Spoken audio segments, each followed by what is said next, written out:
Dès qu'il entra, Gérard fut instantanément ébloui par la richesse et le luxe des nombreux comptoirs devant lesquels il se trouvait, contrastant avec les façades sévères en marbre noir, gris ou brun du célèbre magasin.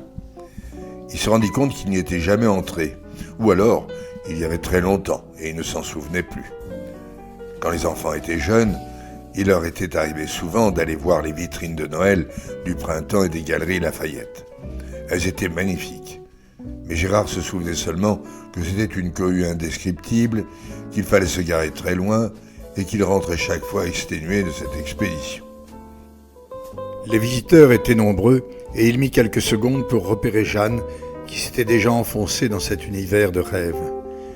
La filature devenait plus délicate car son épouse circulait parmi les stands, tous plus beaux les uns que les autres. Il devait être vigilant à rester dans l'angle mort de son champ de vision. Elle s'arrêta à plusieurs stands de bijouterie et Gérard se demanda si elle était capable de faire un achat déraisonnable pour mieux plaire à son amant.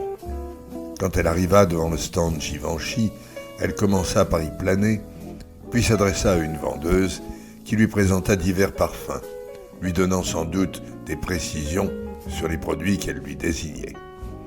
Elle en huma 2, que la vendeuse pulvérisa sur son poignet, puis elle en choisit un, et la vendeuse l'accompagna à la caisse, où elle procéda à la confection d'un paquet cadeau. Pendant ce temps, Jeanne réglait son achat. Sitôt fait, elle repartit dans sa pérégrination au milieu de tous ces trésors de la séduction. Tout en la surveillant de loin, Gérard parvint à passer devant le stand Givenchy et se rendit compte qu'elle s'était arrêtée devant les parfums pour hommes. Après les macarons de Fauchon, la coupe était pleine. Il se mit à haïr férocement l'amant de sa femme. Ils passèrent à bonne distance l'un de l'autre dans l'espace central du magasin où la féerie atteignait son comble, avec une vue magnifique sur les 3 étages supérieurs, bordés d'élégantes balustrades.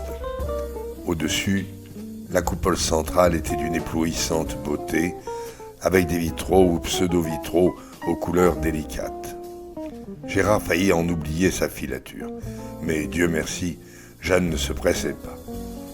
Il n'avait assurément pas de difficulté à comprendre qu'une femme aimât à revenir régulièrement dans ce sanctuaire de la beauté et de la sensualité raffinée. Leur périple les amena vers l'autre partie du magasin. Le passage vers l'univers de produits pour hommes était relativement étroit. Lorsque Jeanne s'y engagea, Gérard dut être extrêmement prudent, car il redoutait qu'elle sinuât entre les stands et pût éventuellement la voir dans son champ de vision lorsqu'il emprunterait le même passage qu'elle. Lorsqu'il l'eut franchi, non sans appréhension, il eut beau regarder de tous côtés, il ne l'aperçut plus. Fébrile, il inspecta des yeux les abords de tous les stands, bien peu attractifs par comparaison avec ceux qu'il venait de traverser avec ravissement. Il commençait à être pris de panique à l'idée qu'il l'eût définitivement perdu de vue. Et tout à coup, il l'aperçut de nouveau, montant par un escalator à l'étage supérieur.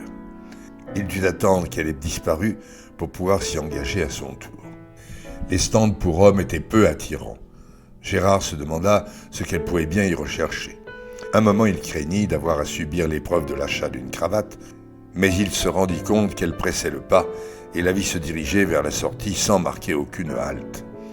Arrivée sur le trottoir du boulevard Haussmann, elle traversa la petite rue qui séparait les galeries Lafayette du printemps, où elle pénétra.